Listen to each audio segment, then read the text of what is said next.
आज का हमारा टॉपिक है आकार के आधार पर कंप्यूटर का वर्गीकरण या आकार के आधार पर कंप्यूटर के प्रकार या कंप्यूटर का वर्गीकरण। तो आकार के आधार पर हमारे कंप्यूटर को 4 भागों में बांटा गया है। ठीक है, पहला है हमारा माइक्रो कंप्यूटर। तो माइक्रो कंप्यूटर क्या होते हैं? माइक्रो कंप्यूटर हमारे माइक्रो का अर्थ होता है सूक्ष्म, सूक्ष्म मतलब सबसे छोटा। ठीक है, तो इन चारों कंप्यूटरों की तुलना में माइक्रो कंप्यूटर जो है आकार में हमारे सबसे छोटे कंप्यूटर होते हैं, आकार में सबसे कम होते हैं। ठीक है, इसलिए इनको हम माइक्रो कंप्यूटर्स कहते हैं और इनमें केवल एक ही माइक्रो प्रोसेसर लगा होता है, एक ही माइक्रो प्रोसेसर लगा होता है, इसलिए इनको माइक्रो कंप्यूटर कहते हैं। और इन्हें पीसी भी कंप्यूटर भी कहा जाता है। पीसी मतलब पर्सनल कंप्यूटर, क्योंकि इन्हें जो यूज़र होते हैं, प्रोग्रामर होते हैं या हम और आप हैं, वो पर्सनली तौर पर भी यूज़ करते हैं। ठीक है, इसलिए इनको हम पर्सनल कंप्यूटर कहते हैं, अर्थात इन पर एक ही व्यक्ति एक बार में कार्य कर सकता है।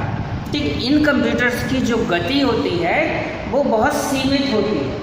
इन कंप्यूटर्स की गति बहुत सीमित होती है और ये सबसे कम कीमत में प्राप्त होते हैं, यानी कि इनकी जो कीमत होती है वो बहुत कम होती है। ये 10,000 से लेकर 20,000 रुपये तक में हमारे द्वारा आसानी से खरीदे जा सकते हैं। ठीक, और ये जो कंप्यूटर है आकार में सबसे छोटे तो होते ही हैं और इनकी जो मेमोरी होती है, यानी कि संग्रहण क्षमता जो होती है इनकी, वो भी अन्य कंप्यूटर्स की तुलना में सबसे कम होती है। और ये जो है पूरे विश्व में सबसे अधिक उपयोग होने वाले कंप्यूटर्स होते हैं। तो इस तरह से ये हुआ माइक्रो कंप्यूटर। इनके उदाहरण देखिए कौन कौन से हैं, जैसे डेस्कटॉप हुआ, लैपटॉप हुआ, पाम टॉप हुआ। ठीक है, ये इनके नोटबुक हुए, ये सब इनके क्या है उदाहरण। दूसरा है हमारा मिनी कंप्यूटर। मिनी कंप्यूटर क्या होते हैं? मिनी कंप्यूटर जो होते हैं ये हमारे माइक्रो कंप्यूटर से बड़े होते हैं, हर चीज़ में ज़्यादा होते हैं। ठीक है, तो इन पर क्या है, ये जो है माइक्रो कंप्यूटर से आकार में बड़े होते हैं और ये इतने बड़े होते हैं कि ये एक फ्रिज के आकार के होते हैं, कि जिस तरह से एक फ्रिज होता है, रेफ्रिजरेटर होता है, आकार में ये उतने बड़े होते हैं।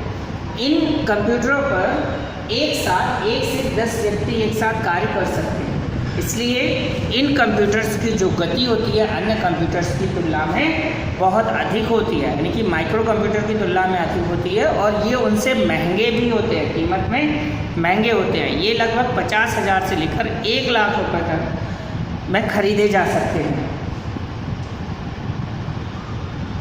इनकी जो मेमोरी होती है वो भी कैसी होती है? माइक्रो कंप्यूटर्स की तुलना में कई गुना अधिक होती है। और इनके उदाहरण में है कि DEC, digital equipment corporation. DEC ये पहला हमारा मिनी कंप्यूटर था, ठीक है, जिसको प्रोफेशनली यूज़ के लिए बनाया गया था। DEC हुआ, DEC के अलावा है POP सेकेंड और इसके अलावा BEX 500, ICL, ये सारे हमारे मिनी कंप्यूटर्स के ही उदाहरण हैं। इसके बाद आता है हमारा main frame computer. Main frame computer जो है मिनी कंप्यूटर से हर चीज़ में बड़े होते हैं, ठीक है, अधिक होते हैं।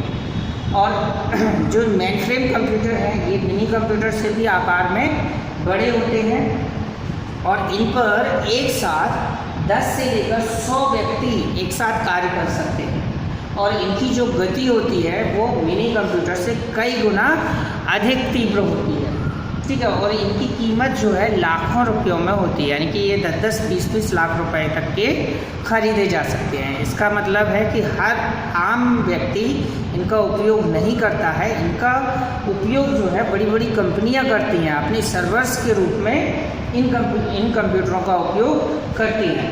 ये कंप्यूटर जो है आकार में भी बहुत अधिक बड़े होते हैं और इनकी मेमोरीज भी बहुत अधिक तीव्र होती है, बहुत अधिक तीव्र होती है, जो सैकड़ों कंप्यूटरों के बराबर कार्य करती है, यानी कि उनका सर्वर वगैरह सब सर्वर के रूप में काम करती है, उनके डेटा वगैरह स्टोर करती है।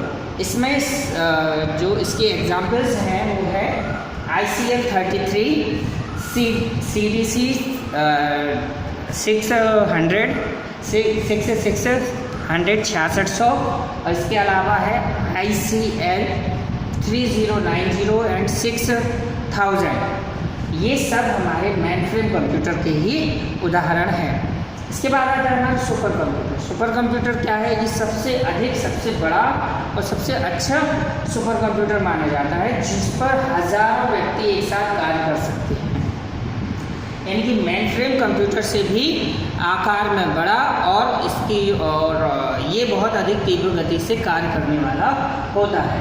इस पर हमारे हज़ारों व्यक्ति एक साथ कार्य कर सकते हैं। तो इसका ये जो कंप्यूटर्स होते हैं ये करोड़ों रुपयों में खरीदे जा सकते हैं। ठीक है, तो इसका मतलब है कि आम लोगों के लिए ये कंप्यूटर्स नहीं है। इनका उपयोग बड़ी बड़ी इंटरनेशनल कंपनियां, सरकारें करती हैं। जो देश की सरकार होती हैं वो पूरे देश के व्यक्तियों का डाटा स्टोर करने के लिए या उपग्रह संचालन आदि करने के लिए, मौसम विभाग की जानकारी करने के लिए, ऐसे बड़े बड़े कार्यों के लिए इन सुपर कंप्यूटरों का उपयोग किया जाता है। इनकी जो गति होती है अन्य कंप्यूटरों की तुलना, अन्य तीनों प्रकार की कंप्यूटरों की तुलना में सबसे अधिक होती है। यानी कि बहुत अधिक इनकी कीमत होती है और गति होती है, और हमने बताया कीमत भी इनकी करोड़ों रुपए तक होती है। ये आकार में भी बहुत बड़े होते हैं। यानी कि बहुत बड़े होने का मतलब है कि ये एक एक बड़े हॉल के बराबर होते हैं, और इनकी मेमोरी तो सर्वाधिक होती ही है। और इनमें सबसे पहला जो सुपर कंप्यूटर था वो था क्रे फर्स्ट, और इसके अलावा क्रे XMP, CDC साइबर 205, कुछ हमारे भारत द्वारा भी बनाए गए सुपर कंप्यूटर हैं, जैसे परम 10,000, अनुराग। ये सारे हमारे भारत द्वारा भी बनाए गए कंप्यूटर्स हैं, जो इन कंप्यूटरों की तुलना में कई गुना अधिक तीव्र गति से कार्य करते हैं। ओके बेटे, थैंक यू।